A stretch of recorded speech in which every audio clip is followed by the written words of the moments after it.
Hello everyone, कैसे हो आप सब। मैं हूं अभिनय आनंद और welcome back to our YouTube channel basic concept of geology. Friends, मैंने 2007 और 2008 के आईआईटी एग्जाम के क्वेश्चन पेपर सॉल्यूशन अपलोड किए हैं जिस पे मुझे कुछ लोगों के अच्छे रिस्पांस मिले हैं। तो मैंने सोचा और मुझे कुछ लोगों की रिक्वेस्ट भी आई है कि मैं एक सीरीज शुरू करूं पर्टिकुलर सब्जेक्ट वाइज, जिसमें कि हम स्पेशली आईआईटी एग्जाम के सिलेबस को फॉलो करें। So on that basis, I have started a new series that will cover our IIT JAM syllabus. So मैं यहाँ पे शुरू करने जा रहा हूँ मिनरोलॉजी से। ऑलरेडी मैंने मिनरोलॉजी के कुछ वीडियोस अपलोड किए हैं, तो that will be easy for you and me also. तो हम शुरू करते हैं आज से मिनरोलॉजी के लिए एक नई सीरीज, जिसमें कि हम पहले मिनरोलॉजी को देखेंगे, उसके साथ कोई एक और सब्जेक्ट देखेंगे और दो सब्जेक्ट को साथ साथ हम कवर करेंगे according to the IIT JAM syllabus. पहले आइए हम थोड़ी सी सिलेबस को देखते हैं कि हमारे मेट्रोलॉजी का सिलेबस है क्या फॉर आईआईटी एग्जाम 2021। तो ये हमारा सिलेबस है। तो देखो, इसमें ऑलरेडी क्या है कि जो मैंने मेट्रोलॉजी की सीरीज अपलोड की है उसमें आपको ये वाला टॉपिक जो क्रिस्टलोग्राफी का है ऑलरेडी अब तक कवर हो चुका है। Symmetry and form in a common crystal classes. कुछ जो बचे हुए हैं टॉपिक इसमें, वो विद इन 1 वीक उसके वीडियो अपलोड हो जाएंगे। तो ये टॉपिक आप वहां से कवर कर सकते हो। और फिजिकल प्रॉपर्टी ऑफ मिनरल्स, ये भी ऑलरेडी मेरे मिनरोलॉजी का जो मेन प्लेलिस्ट है उसमें आपको ये काफी डिटेल में किया हुआ है। तो वहां से इसको कर सकते हो। जिन्होंने देखा है तो उनको पता होगा कितने डिटेलिंग में मैंने इसको की है। और जिन्होंने नहीं देखा तो मैं एक बार उनको रिक्वेस्ट करूंगा, प्लीज अगर आपको ये आता भी है फिर भी आप जाके देखो। 20-20 मिनट के एपिसोड्स हैं, वहाँ पे आप जाके देखोगे। आई एम वेरी श्योर कि आपको कुछ ना कुछ नया देखने को मिलेगा। तो अगर एक क्वेश्चन भी आपको वहां से एक्स्ट्रा आप सीखने को मिल जाता है तो that will be very helpful for you. So मेरा रिक्वेस्ट है आप जाके देखो। तो अभी जो हम करने वाले हैं वो करने वाले हैं आइसोमॉर्फिज्म एंड पॉलीमॉर्फिज्म। ओके, तो बात करते हैं अब हम आइसोमॉर्फिज्म एंड पॉलीमॉर्फिज्म। देखो, मैक्सिमम लोगों को ये डेफिनेशन पता है। आज जैसे हम करने वाले हैं ना इन दो टॉपिकों को, तो आई एम डैम श्योर कि 70% लोगों ने पहले कभी ऐसे नहीं पढ़ा होगा आइसोमॉर्फिज्म एंड पॉलीमॉर्फिज्म। तो आइए सबसे पहले हम समझते हैं इसके बेसिक डेफिनेशन। अगर कोई भी मिनरल है कि आप सबसे सिंपलेस्ट मिनरल ले लो आप क्वार्ट्ज। देखो, कोई भी मिनरल है ना, उसमें दो कंपोनेंट क्या होते हैं जो सबसे इंपॉर्टेंट रहते हैं, उसका केमिकल कंपोजिशन और उसका क्रिस्टल स्ट्रक्चर या मिनरल स्ट्रक्चर। तो ये दो इंपॉर्टेंट चीजें हैं। अब इन्हीं दो कंपोनेंट के बेसिस पे आइसोमॉर्फिज्म एंड पॉलीमॉर्फिज्म को डिफाइन करेंगे हम। देखो, जब आइसोमॉर्फिज्म है इसका मतलब क्या है, उसका स्ट्रक्चर जो है सेम है। Iso means same, morphism means उसकी morphology, that means its crystal structure और मिनरल स्ट्रक्चर। जब इसका क्रिस्टल स्ट्रक्चर सेम है तब क्या होगा, जो पहला वाला है केमिकल कंपोजिशन है वो डिफरेंट होगा। ओके, दूसरा टर्म है polymorphism. Polymorphism means more than one type of crystal structure और मॉर्फिज्म। तो अगर मोर देन वन, अगर क्रिस्टल स्ट्रक्चर वेरी कर रहा है तो उसका मतलब केमिकल कंपोजिशन जो है कांस्टेंट होगा। तो यही मेन डिफरेंस है दोनों के डेफिनेशन में। आइए अब हम इसको एक एक करके आगे डील करते हैं। मेरे साथ बने रहेंगे आप, लास्ट तक देखेंगे इस वीडियो को। इसके हम देखेंगे बेसिक डेफिनेशन को देखेंगे और इसमें बहुत सारे एग्जांपल लेके हम देखने वाले हैं। और सबसे बड़ी बात कि ये होता क्यों है, इसके पीछे का बेसिक साइंस क्यों है। क्योंकि एज ऑलवेज हमें बेसिक कॉन्सेप्ट ऑफ जियोलॉजी वाले हम बात करते हैं हमेशा बेसिक चीजों के बारे में। तो ये होता क्यों है ऐसा, आइसोमॉर्फिज्म और पॉलीमॉर्फिज्म होने के पीछे क्या कारण है, वो भी हम जानेंगे। और एग्जाम से रिलेटेड क्या क्वेश्चन आ सकते हैं वो हम different different at least 10 to 15 question इस टॉपिक से बनते हैं, वो हम आज यहाँ डिस्कस करने वाले हैं। तो आप लास्ट तक बने रहेंगे और मैं बहुत ही सिंपल और आसान तरीके से आपको बताने वाला हूँ। इसके बाद आप जो भी बुक फॉलो कर रहे हैं, जैसे भी पढ़ रहे हैं, आप कंटिन्यू करो उसको। When variation in chemical composition take place in any one mineral structure, the phenomenon is called as isomorphism।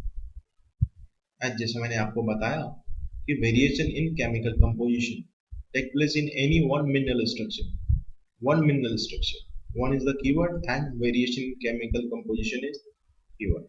तो केमिकल कंपोजिशन में वेरिएशन होगा और मिनरल स्ट्रक्चर उसका सेम रहेगा, तो आइसोमॉर्फिज्म होगा। This is very easy. A group of minerals related in this manner from an isomorphous series। अब देखो, किसी का क्या है कि केमिकल कंपोजिशन वेरी हो रहा है। अगर केमिकल कंपोजिशन वेरी होगा तो और क्या क्या प्रॉपर्टी चेंज हो सकता है उसका, आइए देखते हैं।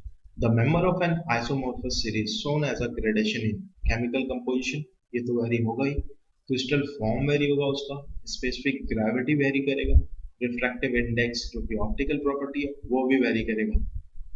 वो किसके लिए करेगा, वन एक्सट्रीम टू अदर, ये सब जो प्रॉपर्टीज हैं अगर कोई आइसोमॉर्फिक सीरीज का मिनरल है, जैसे कि हम प्लाजियोक्लेस की बात करें एनोथाइड टू अल्बाइड, तो जो वन एक्सट्रीम है एंड मेंबर है उसका एनोथाइड एंड अल्बाइड, उसके बीच में ये सब आपको डिफरेंस ग्रेडेशन डिफरेंस मिलेगा इन सब चीजों में।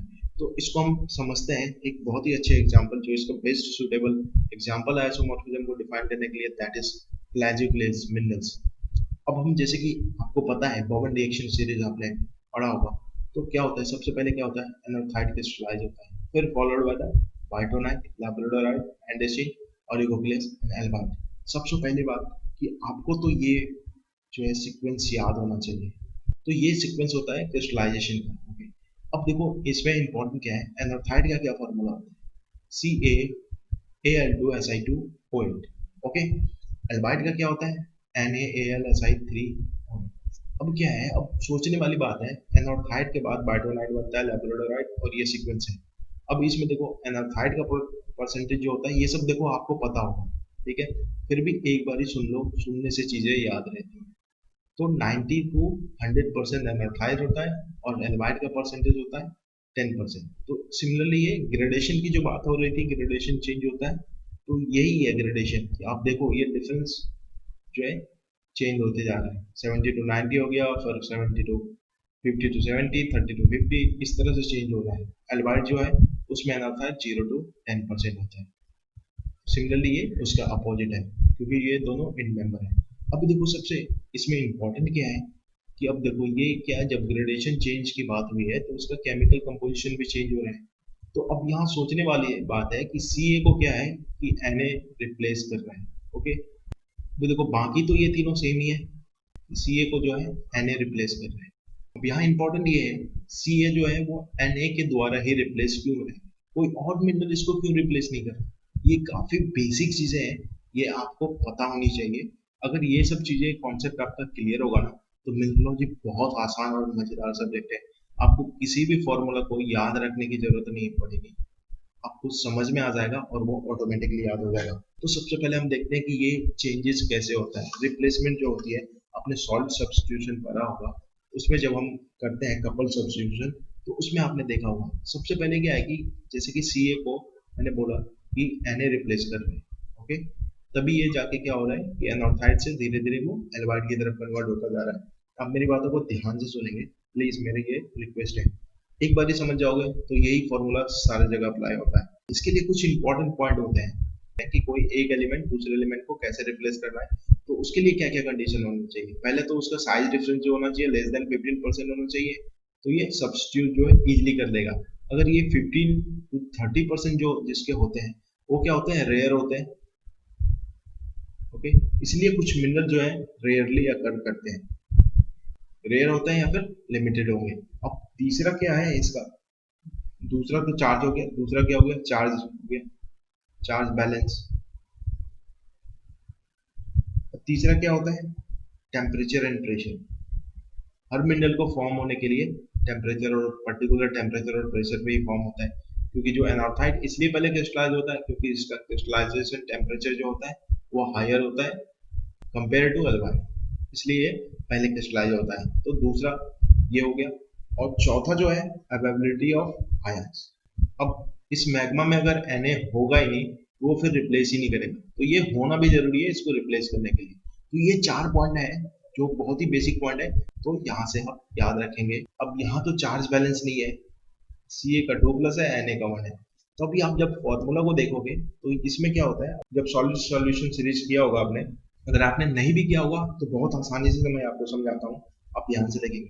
तो क्या होता है, सबसे पहले एनॉर्थाइड जब क्रिस्टलाइज होता है तो एनॉर्थाइड का क्या फॉर्मूला होता है, C A L two S I two O eight.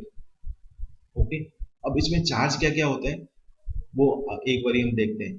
सी ए का क्या होता है, 2 प्लस होता है। ए एल का क्या होता है, 3 प्लस होता है। एस आई का क्या होता है, 4 प्लस होता है। ओ का क्या होता है, -2 होता है। तो एक तो पर्टिकुलर मिनरल में देखो बहुत ही बेसिक चीजें हैं, ये न्यूट्रल होना चाहिए। अब दूसरा जब ये सब्स्टिट्यूट कर रहे हैं तो अभी देखो, अब एक और चीज देखो, जो ये कपल सब्स्टिट्यूशन की बात है वो क्या होता है, देखो Ca2 प्लस Al3 इसको ये रिप्लेस करता है Na प्लस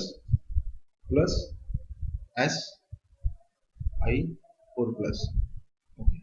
तो ये जो है Ca का एक एलिमेंट, Al का एक एलिमेंट, ये रिप्लेस होता है Na के एक एलिमेंट से और Si के एक एलिमेंट से। तो अब फॉर्मूला पे गौर करो, देखो क्या है, एनाथाइड का फॉर्मूला क्या है, CaAl2Si2OH।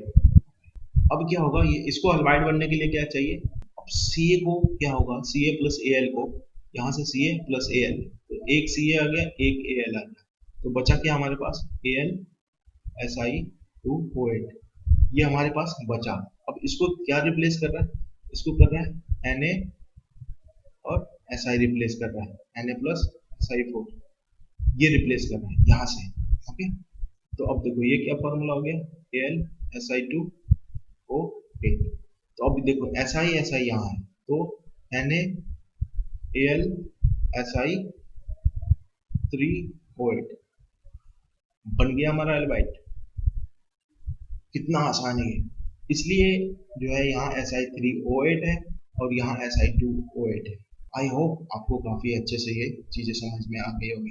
अब देखो एक और क्वेश्चन यहाँ से आता है कि इसका कभी कभी इंटरमीडिएट पूछता है कि इंटरमीडिएट कौन सा है, तो इसका इंटरमीडिएट होता है लैप्रोडोराइड। देखो इसमें 50% होता है ना, तो ये 50% Ca भी हो सकता है, 50% Na भी हो सकता है, तो ये होता है। अभी जैसा कि मैंने आपको पहले बताया था कि जब केमिकल कंपोजिशन चेंज होगा तो उसके कुछ प्रॉपर्टीज भी चेंज होंगे। तो सबसे पहले हम बात करते हैं स्पेसिफिक ग्रेविटी की, दैट इज जी। ये क्या होगा, जब हम इसी सीक्वेंस को फॉलो करेंगे एनोथाइड टू अल्बाइड की तरफ, हमेशा याद रखेंगे हम बॉमन रिएक्शन सीरीज को, जो कि कंटिन्यूअस सीरीज में क्या होता है, इसमें एनोथाइड टू अल्बाइड क्रिस्टलाइज होता है, तो हम उसी को फॉलो करेंगे हमेशा। तो ये क्या होगा, स्पेसिफिक ग्रेविटी क्या होगा, डिक्रीज होता है। तो एनोथाइड का क्या होता है, एनोथाइड का होता है 2.76, ओके, और अल्बाइड का क्या होता है 2.605। तो इस तरह से ये वेरी करता है, डिक्रीज करता है। अभी और मैंने बोला था आपको कि जो रिफ्रैक्टिव इंडेक्स है, ऑप्टिकल प्रॉपर्टी, वो भी चेंज होगा। हाइट का जो होता है वो होता है 1.59। आप याद रखेंगे इन सब चीजों को, इम्पोर्टेंट, ये एग्जाम में के लिए नहीं है बट आपके नॉलेज के लिए बहुत इंपॉर्टेंट है। क्योंकि जब ये छोटी छोटी चीजें पता होगी ना, जब आप क्वालिफाई करके एग्जाम, रिटन एग्जाम बहुत लोग क्वालिफाई कर लेते हैं, बट इंटरव्यू में काफी हेल्प करेगा, क्योंकि जब आपको बेसिक चीजें पता होती है ना, तो आप एकदम कॉन्फिडेंट के साथ जाओ। अब इसी चीज को आप जो है इग्निस पेट्रोलॉजी से रिलेट कर दो, तो क्या होगा, अब रॉक टाइप में भी वेरिएशन देखने को मिलेगा। जो अल्बाइड होते हैं ना, वो एसिडिक रिच रॉक में मिलते हैं, और जैसे जैसे हम एनाथाइड की तरफ जाते हैं तो ये बेसिक रिच होता जाता है। तो अब बोवेन रिएक्शन सीरीज में भी देखोगे, जब कंटिन्यूअस की तरफ जब एनाथाइड क्रिस्टलाइज हो रहा होता है, तो डिसकंटिन्यूअस की तरफ ऑल्विन और पायरोक्सिन हो रहा होता है। तो इसी को मिला के जो है, तो पहले हमारा क्या होता है, मैफिक रॉक क्रिस्टलाइज होता है, फिर सीक्वेंस वाइज हम एसिडिक तक पहुंचते हैं। तो ये सीक्वेंस है, जब हम इग्निस पेट्रोलॉजी भी करेंगे तब भी हम डील करेंगे। अब बात करते हैं पॉलीमॉर्फिज्म के बारे में। जैसा ऑलरेडी मैं आपको बता चुका हूँ, the ability of a specific chemical compound to crystallize with more than one type of structure is known as polymorphism. तो यहाँ पे क्या होगा, जो केमिकल कंपोजिशन होगा वो सेम होगा, और जो क्रिस्टल स्ट्रक्चर है वो वेरी करेगा। तो आइए इसके कुछ, चलो ये तो हो गया, ये बेसिक डिफिनेशन हो गया, बट पॉलीमॉर्फिज्म होता क्यों है, उसके पीछे का बेसिक साइंस क्या है, उसको थोड़ा सा हम समझते हैं यहाँ पे, फिर पॉलीमॉर्फिज्म समझना हमारे लिए बहुत आसान होगा। तो कुछ में क्या होता है, स्ट्रक्चर चेंज होता है, जो स्ट्रक्चर है वो चेंज होता है। अगर किसी मिनरल का स्ट्रक्चर चेंज कर रहा है तो उसका क्या मतलब होता है, उसके जो अरेंजमेंट ऑफ एटम्स है वो चेंज हो रहा है। और ये किस पे डिपेंड करेगा, अरेंजमेंट ऑफ एटम्स, वो करेगा साइज ऑफ एटम्स पे, उसके पैकिंग पे, और change in the size with pressure and temperature. तो इसके बेसिस पे क्या होता है, स्ट्रक्चर चेंज होता है और कंपोजिशन सेम होता है। अब चलो इसको एक थोड़ा सा डायग्राम के द्वारा हम समझते हैं कि मान लो कि कोई एक मिनरल है, ओके, इसमें क्या कर रहे हैं हम, प्रेशर इंक्रीज कर रहे हैं, प्रेशर डाल रहे हैं, तो ये क्या होगा, विद द प्रेशर क्या होगा, ये कॉम्पैक्ट होता जाएगा। तो ये धीरे धीरे कॉम्पैक्शन इसकी बढ़ेगी, एक स्टेज ऐसा आएगा कि ये वाला जो फॉर्म है इसका, ये मोर स्टेबल हो जाए एट पर्टिकुलर प्रेशर, ओके। तो जब ये स्टेबल हो जाएगा तो क्या होगा, यहाँ से एक नया मिनरल फॉर्म होगा, क्योंकि जब भी कोई स्टेबल होगा, क्योंकि ये तो वेरी कर रहा है तो यहाँ पे कोई नहीं होगा, बट इस प्रेशर सिचुएशन में क्या हुआ, ये मोर स्टेबल हो गया तो यहाँ से एक चेंजेस आ गए, तो ये पर्टिकुलर एक अपना अलग स्ट्रक्चर फॉर्म करेगा। तो क्या हुआ, कंपोजिशन तो सेम ही रहा लेकिन हमारा स्ट्रक्चर चेंज हो गया, तो यहाँ से बन गया हमारा पॉलीमॉर्फिज्म। अभी क्या करते हैं, हम टेम्परेचर बढ़ा के देखते हैं कि क्या होता है मिनरल के साथ। अगर हम किसी मिनरल पे टेम्परेचर इंक्रीज कर रहे हैं तो क्या होता है, उसके जो मॉलिक्यूल्स होते हैं उसके बीच का वाइब्रेशन बढ़ता है। वाइब्रेशन बढ़ने से, वाइब्रेशन जब बढ़ता है तो क्या होता है, उसका जो इफेक्टिव साइज होता है किसी भी एटम का, वो इंक्रीज होता है। तो इंक्रीज होने की वजह से वो धीरे धीरे हम टेम्परेचर बढ़ा रहे होते हैं, उसका साइज इंक्रीज होता रहता है, फिर एक ऐसा टेम्परेचर आता है जहाँ पे वो अगेन वो मोर स्टेबल हो जाता है। तो जैसे ही ये मोर स्टेबल होता है तो वहां पे फिर वो एक नया मिनरल फॉर्म करता है। तो इस तरह से यहाँ से स्ट्रक्चर चेंज होता है, हमारा केमिकल कंपोजिशन क्या है, सेम ही रहा, बट स्ट्रक्चर चेंज हुआ इस प्रेशर और टेम्परेचर की वजह से, तो हमें एक नया स्ट्रक्चर देखने को मिला जो कि एक नया मिनरल फॉर्म करता है। तो इसी तरह से पॉलीमॉर्फिज्म के सीरीज बनते हैं। तो कितना आसान था इसको समझना। अब इसके कुछ एग्जाम्पल देखते हैं।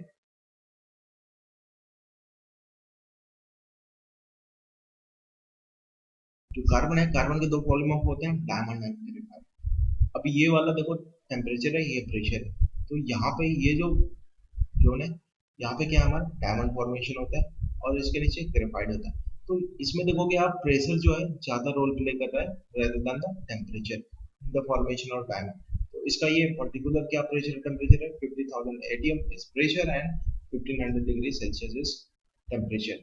तो इस तरह से कार्बन के दो पॉलीमॉर्फ फॉर्म होते हैं, डायमंड एंड ग्रेफाइट। अब ये एल्यूमिनो सिलिकेट जो रॉक होता है हमारा, यहाँ क्या होता है, एंडोलुसाइड, काइनाइट एंड सिलेमेनाइट। शॉर्ट फॉर्म में लिख रहा हूँ मैं, आप याद रखेंगे। यहाँ क्या बनता है, एंडोलुसाइड, यहाँ काइनाइट एंड सिलेमेनाइट। ये इसका फॉर्मूला क्या होता है, Al2Si O5। अभी देखो, तो ये होता है इसका प्रेशर टेम्परेचर। यहाँ पे ये पूछा जाता है इसका ये जो, तो ये पॉइंट के बारे में पूछा जाता है, कहाँ पे जो है तीनों मिनरल एग्जिस्ट करते हैं। तो इस पॉइंट पे एग्जिस्ट करेंगे तो उसका पर्टिकुलर टेम्परेचर एंड प्रेशर पूछा जाता है। तो वो क्या होता है, 500 डिग्री सी एंड 3.8 किलो बार। ये इंटरव्यू में पूछा जाता है आपसे, या फिर कहीं क्वेश्चन में भी आ सकता है, तो याद रखेंगे ये 500 डिग्री सेल्सियस एंड 3.8 किलो बार। ये मेरे एक फ्रेंड से मार्क में पूछा गया था क्वेश्चन, उसके इंटरव्यू में पूछा गया था, इसलिए मैं आपको यहाँ मेंशन करके बता रहा हूँ। अब इसका क्रिस्टल स्ट्रक्चर क्या होता है, इसको क्या करना, आप ऐसे मिला दो, ऐसे मिला दो, ओके। और ये क्या है, ये यहाँ से क्या है, सीधा है। तो ये क्या है, ये ओ बना ना, तो ये दोनों क्या है, ऑर्थोरम्बिक, और ये ट्राइक्लिनिक। तो यहाँ से याद रखोगे, काइनाइट ट्राइक्लिनिक होता है, एंडोसाइड सिलिमेनाइट ऑर्थोरम्बिक होता है। तो ये थे इसके कुछ एग्जांपल। इसके अलावा एक बहुत ही इंपॉर्टेंट एग्जांपल है जिससे कि बहुत सारे क्वेश्चन बनते हैं, आइए हम उसको देखते हैं। ये है क्वार्ट्ज के पॉलीमॉर्फ्स। आपने ये एक डायग्राम देखा होगा। एक देखो, एक पे क्या है कि प्रेशर जो है एक्स पे है और टेम्परेचर वाई पे है। इस पे क्या है, टेम्परेचर एक्स पे है और प्रेशर वाई पे है। तो अभी क्या है कि दोनों डायग्राम सही है अपनी जगह पे, तो कुछ लोगों ने ऐसे पढ़ा होगा, कुछ लोगों ने ऐसे पढ़ा होगा। तो इसमें से क्या क्वेश्चन बोलते हैं, एक तो आपको कौन कौन से पॉलीमॉर्फ है वो आपको नाम होना चाहिए। स्टिचोवाइट है, कोएसाइट है, लो क्वार्ट्ज है, ट्रेडिमाइट है, क्रिस्टोबेलाइट है, हाई क्वार्ट्ज है एंड लिक्विड फेज है। तो इसमें से क्या क्वेश्चन आता है, इसमें से पूछता है कि high temperature polymorph of quartz कौन से होते हैं। तो क्या होंगे, हाई टेम्परेचर जो है, देखो क्रिस्टोबेलाइट जो है वो हाई टेम्परेचर पॉलीमॉर्फ है। अगर उसमें आपका हाई क्वार्ट्ज भी ऑप्शन में हुआ तो हाई क्वार्ट्ज होता है, लेकिन जनरली हाई क्वार्ट्ज आपको ऑप्शन में नहीं देते। वो क्रिस्टोबेलाइट, ट्रेडिमाइट, कोएसाइट और एस्ट्रिसोवाइट के बीच में पूछते हैं कि हाई टेम्परेचर पॉलीमॉर्फ कौन है, हाई प्रेशर पे कौन सा है, एस्ट्रिसोवाइट। या अब कोएसाइट जो हाई टेम्परेचर है, हाई प्रेशर पे बनता है, और इसके जो है आप कौन से मिनरल, कौन से क्रिस्टल स्ट्रक्चर में क्रिस्टलाइज होते हैं वो आप करेंगे।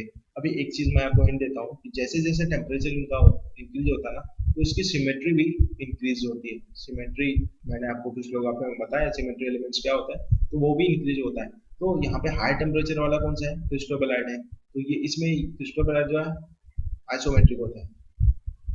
और मैंने आपको बताया हुआ है आइसोमेट्रिक का सबसे ज्यादा जो है सिमेट्री होते हैं।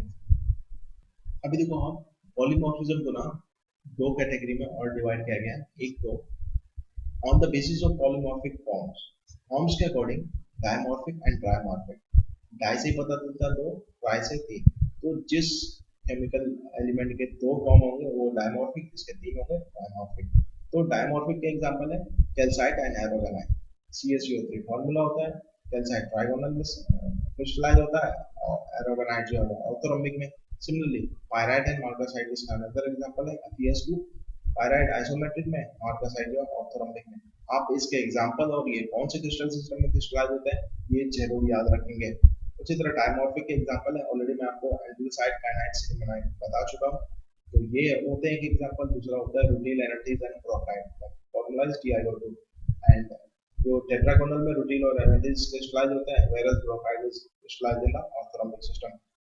सिमिलरली एक ऑर्थोक्लेज, माइक्रोक्लेन एंड सैनिडिन जो है इसके एग्जांपल है ट्राइमॉर्फिक। एक अनदर क्लासिफिकेशन है that is on the basis of reversibility. इसमें एनांटियोट्रॉपी एंड मोनोट्रॉपी। तो इसमें क्या होता है कि जैसे कि क्वार्ट्ज जो है ये रिवर्सिबिलिटी पे है, तो क्वार्ट्ज से ग्रेडिमाइट भी बन सकता है और ग्रेडिमाइट से क्वार्ट्ज भी बन सकता है। बट इन मोनो में, मोनो मतलब एक ही पेज में हो सकता है। जैसे मार्कासाइट वो पायराइट में कन्वर्ट हो सकता है, लेकिन पायराइट मार्कासाइट में कन्वर्ट नहीं हो सकता। तो ये है कुछ इसके। अब इसके अलावा भी कुछ इंपॉर्टेंट टर्म है जो कि मैं आपके साथ डिस्कस करना चाहता हूँ, क्योंकि यहाँ से भी कुछ क्वेश्चन बन के आते हैं। एक पहला टर्म है सूडोमॉर्फिज्म, ये सबको पता होगा। सूडो मतलब डुप्लीकेट, है ना। मॉर्फिज्म मीन्स जो स्ट्रक्चर होता है। जब क्या होता है इसके अंदर क्या होता है कि मान लो कि ये कोई मिनरल का स्ट्रक्चर है, तो इसके एलिमेंट को क्या होगा ना, जो इसके केमिकल एलिमेंट है वो रिप्लेस्ड हो जाएंगे, है ना, किसी और मिनरल के द्वारा रिप्लेस हो जाएंगे। तो क्या होगा, ये आउटर फॉर्म जो है उसका सेम ही रहेगा, बट इंटरनली जो है उसका केमिकल कंपोजिशन चेंज हो जाएगा। तो ये चार तरह से हो सकता है, ये चार तरह से हो सकते हैं। पहला है इंक्रस्टेशन, दूसरा इन्फिल्ट्रेशन, तीसरा है रिप्लेसमेंट एंड अल्ट्रेशन। तो ये चार प्रोसेस याद रखेंगे जिसकी वजह से सूडोमॉर्फिज्म होता है। एक इसमें इंपॉर्टेंट है, एक क्वेश्चन आता है that is related to fossil would.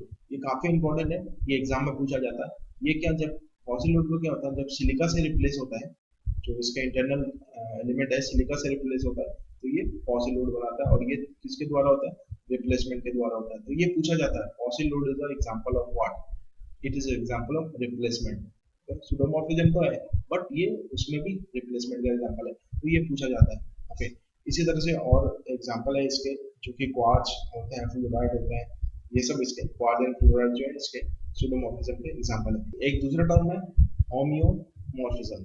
इसमें क्या होता है कि जो कोई एलिमेंट, जो क्रिस्टल है वो सेम क्रिस्टल हैबिट शो करते हैं, बट डिफरेंट केमिकल कंपोजिशन होता है। रूटिल एंड जेरकन जो है वो टेट्रागोनल में ही क्रिस्टलाइज होते हैं, बट इसका केमिकल कंपोजिशन डिफरेंट होता है। अभी देखो पैरामॉर्फिज्म में क्या होता है, internal structure has change to that of polymorphous form without any change in external form. मतलब एक्सटर्नल फॉर्म वही रहेगा, लेकिन इंटरनल स्ट्रक्चर जो है वो चेंज हो जाएगा उसका। जैसे कि रूटिल और ब्रोमाइड हो गया, उसके एग्जांपल है एरोगेनाइट, और कैल्साइट उसके एग्जांपल है। तो ये कुछ इंपॉर्टेंट टर्म थे जहां से कि ये वाला क्वेश्चन जो है काफी बार आता है, तो इसलिए मैंने आपको ये बताया। और ये भी साथ में लिया हुआ, ये मैंने आपको महापात्रा की बुक से बताया। तो अगर किसी को समझ में नहीं आया तो उसके बेसिक डिफिनेशन जो है महापात्रा की बुक पेज नंबर 99, जो कि बांगर में है। ये बांगर बांगर में दिया हुआ सूडोमॉर्फिज्म, वहां से भी कर सकते हो आप, और महापात्रा की बुक से भी ढूंढ सकते हो आप। अब इसकी बेसिक डिफिनेशन आप बांगर और महापात्रा से कर लोगे। इसके एग्जांपल इंपॉर्टेंट है, वो मैंने आपको बता दिया। तो ये था हमारा आज का पहले, तो ये था हमारा आइसोमॉर्फिज्म। आज हमने किया isomorphism and polymorphism. I hope मैंने आपको अच्छे से बताया हो। इसके अलावा इसके एग्जाम्पल इंपॉर्टेंट है, बेसिक डिफिनेशन मैंने आपको समझा दिए हैं, इससे ज्यादा आपको करने की जरूरत नहीं है। एग्जाम्पल और भी कहीं मिलता है, आप गूगल कर लो, कहीं किसी बुक में मिल जाता है, उसको आप लिख लो। तो इस तरह की सीरीज आप और चाहते हो तो एटलीस्ट मुझे 30 लोगों का रिस्पॉन्स चाहिए इस वीडियो पे। अगर उन्होंने अच्छा हो बुरा हो, निगेटिव पॉजिटिव, आप मुझे बताओ और क्या इंप्रूवमेंट चाहते हो, लेकिन मुझे साथ चाहिए एटलीस्ट 30 लोगों का। फिर मैं इस सीरीज को कंटिन्यू रखूंगा। और अकॉर्डिंग टू सिलेबस ऐसे ही टॉपिक आपके लिए लाता रहूंगा। मैं आपको ये नहीं कहूंगा कि मैं सब कुछ पढ़ा दूंगा, आपको पूरा कंप्लीट करा दूंगा syllabus, but most of that मैं आपको करा दूंगा। मिनरोलॉजी तो मैं करा दूंगा, स्ट्रक्चर में मैं आपको मास्टर बना दूंगा, ये मेरा प्रॉमिस है। पेट्रोलॉजी भी मैं बहुत हद तक कंप्लीट करा दूंगा आपका। और बाकी चीजें जो जनरल जियोलॉजी है वो आसानी से हो जाएगा, वो तो हंसते खेलते हो जाएगा। रही बात पैलेंटोलॉजी की, वो आपको खुद से करनी पड़ेगी। और दूसरी बात, और जो कुछ है इंजीनियरिंग के हैं, कोल पेट्रोलियम, वो सब हो जाएगा आराम से। जैसे कि हमारा क्वेश्चन सीरीज वाला चल रहा है, वो कंटिन्यू चलता ही रहेगा। हो सकता है किसी किसी दिन ना आए, क्योंकि मैं अपने बिजी शेड्यूल से टाइम निकाल के मैं आपके लिए वीडियो बनाता हूँ, तो कभी जब इसमें बनाने में बिजी रहूंगा तो हो सकता है वो वाला ना आए। तो इस तरह से ये अल्टरनेट चलता रहेगा, लेकिन क्वेश्चन आंसर सीरीज रुकेगा नहीं, वो कंटिन्यू रहेगा। देखो क्वेश्चन करने से क्या होता है ना, पांच पांच क्वेश्चन मैंने इसलिए सेलेक्ट किए हैं। देखो जो लोग सीरियस होंगे वही अभी तक सुन रहे होंगे मुझे, आई नो बहुत लोग स्किप करके जा चुके होंगे। तो देखो, पांच पांच क्वेश्चन करने से क्या होगा कि आपको ना एक क्वेश्चन का आइडिया आता रहेगा। ऐसे रैंडम टॉपिक पढ़ते जाओ, कुछ पता नहीं चलता क्या इंपॉर्टेंट है क्या नहीं है। मुझे पता है कि क्या इंपॉर्टेंट है, इसलिए मैं आपको बता पा रहा हूँ कि ये इंपॉर्टेंट है, ये पढ़ो। लेकिन आप जब खुद से क्वेश्चन अटेम्प्ट करोगे ना, तो आपको भी पता चलेगा ये इंपॉर्टेंट है। मत ऐसा मत सोचो, लोग सोचते हैं कि पहले पढ़ लेते हैं, सिलेबस को कंप्लीट करते हैं, फिर क्वेश्चन अटेम्प्ट करेंगे। नहीं, वो तभी कर सकते हो आप जब आपको ऑलरेडी आधे से ज्यादा सिलेबस कवर किया हुआ है। आप कॉन्फिडेंस हो कि हाँ, अच्छा सिलेबस हो जाएगा मेरे 2 महीने में, उसके बाद 2 महीने बचेंगे, उसके बाद क्वेश्चन करूंगा। अगर साथ साथ भी करोगे तो कोई नुकसान नहीं है, क्योंकि मेरे क्वेश्चन ऐसे ही लिए होते हैं, इसलिए मैंने 5 क्वेश्चन लिए ताकि उसको भी मैं डिटेल करूँ। जो टॉपिक वहां भी होता रहता है, कुछ ना कुछ एक्सप्लेन करता रहता हूँ मैं। सीधा आंसर तो मैं बताता नहीं, आप अगर मुझे फॉलो कर रहे हैं तो आप मुझे देखे होंगे कि मैं कैसे आंसर को एक्सप्लेन करता हूँ। तो कुछ टॉपिक वहां से भी कवर होते रहेंगे और हमें क्वेश्चंस के आइडिया चलते रहेंगे। तो फिर हम जब यहाँ पे टॉपिक डील कर रहे होंगे तो उसको उसी अप्रोच में डील करेंगे हम। तो ये फायदा है दोनों चीज साथ साथ करने से। बाकी आपकी मर्जी, आपके पास ज्यादा बेहतर प्लान होगा तो प्लीज आप उसको कंटिन्यू करें और हमें भी सजेस्ट करें। Thank you for watching this. Be safe, if your family safe, and हंसते खेलते रहो, हो जाएगा। जैम मुश्किल नहीं है, बहुत है आसान।